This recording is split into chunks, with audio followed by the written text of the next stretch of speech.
We're gonna be unboxing Tate McRae's signed CD for her new album.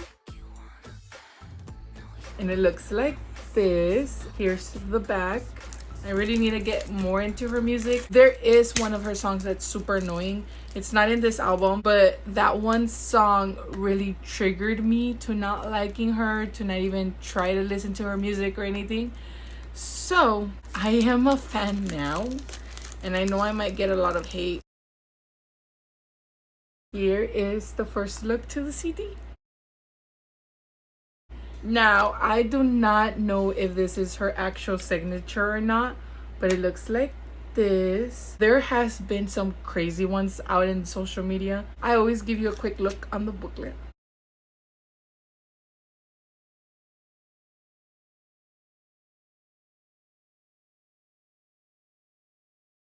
I'm so happy I was able to purchase it.